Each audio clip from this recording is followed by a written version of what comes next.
இன்னைக்கு ஒரு குட்டி விழாக்கு ஃப்ரைடே பிரியாணி போடுவான்டான்னு ஃப்ரெண்டு சொல்லியிருந்தான். லாங் லீவில் ஊருக்கு போயிட்டு இப்போ தான் வந்திருந்தான். நம்ம தூங்கி எந்திரிச்சு குளிச்சுட்டு ஆடம்பரத்தில் வர்றதுக்குள்ளே முக்கால்வாசி வேலையை பார்த்துட்டான். கறி வரையும் வேக போட்டான். எங்கடா ஆளை காணமேன்னு ஃபோன் அடிச்சாக்கா பூண்டு இடிச்சிக்கிட்டு இருக்கே ஃபோன் வந்துருச்சுடா. பக்கத்தில் இருக்க சூப்பர் மார்க்கெட் போகிறான். நீ என்ன பண்ணுறான்டா? டீ போட போகிறான்டான்டா. எனக்கும் சேர்த்து போடுன்றான். அவனுக்கும் டீயை போட்டு நம்மளும் ஒரு கிளாஸில் உட்காந்து குடிச்சிக்கிட்டு இருக்கே மச்சான் வந்துட்டான். வந்ததோட பிரியாணி வேலையை ஸ்டார்ட் பண்ணிட வேண்டியதான். வேக வச்ச கறியை வேற இடத்துக்கு மாற்றிட்டு நெய், ஆயில், ஸ்பைசஸ், பச்சை மிளகா, வெங்காயத்தையெல்லாம் தட்டி உப்பு கொஞ்சம் போட்டு லைட்டாக வதக்கிட்டு புதினா மல்லியும் போட்டு தக்காளியையும் போட்டு அப்புறம் என்னத்தை போடணும், மிளகாத்தூளையும் போட்டு இஞ்சி பூண்டு பேஸ்ட்டையும் தட்டி விட்டு அரை டப்பா தயிரையும் போட்டு நல்லா மிக்ஸ் பண்ணிவிட்டு மிளகுத்தூள், சீரகத்தூள், மட்டன் மசாலாவெலாம் போட்டு ஊர்லேருந்து பிரியாணி மசாலா கொண்டு வந்திருந்தான். மச்சான் தோப்புத்துறையில் பெரிய பண்டாரி.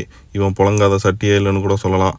வேக வச்ச இதையும் கறியையும் போட்டு அந்த தண்ணியை அளந்து ஊற்றிட்டு நல்லா தண்ணி கொதி வந்ததுக்கப்புறம் தட்டி விட்டாச்சு அரிசியை. பிஸ்மி சொல்லி அரிசியும் போட்டு நல்லா கிண்டுன்னு கிண்டி நல்லா தண்ணியெல்லாம் வற்றுனதுக்கப்புறம் தம்மு போட வேண்டியதான். சூப்பராக இருக்குது பார்க்க. அதுக்கப்புறம் அலுமினியம் ஃபாயிலை பிச்சு தம்மு போட்டாச்சு. மச்சான் பார்க்க தான் செஃப் தாமு மாதிரி இருக்கான்னு பார்த்தாக்கா சமையலும் சும்மா செஃப் தாமு மாதிரியே கலக்கிட்டான். பார்க்க சூப்பராக வந்துருந்துச்சு. மேலே கொஞ்சம் நெய், புதினா மல்லியெல்லாம் போட்டு எடுத்து டேஸ்ட் பண்ணாக்கா சும்மா செம்மையாக இருந்துச்சு. வச்சு சாப்பிட்டு ஒரு தூக்கத்தை போட வேண்டியதான். ரூமுக்கு தூக்கிட்டு வந்தாச்சு. அவனும் சாப்பிட்டு பார்த்தா நல்லா தான் இருக்குது.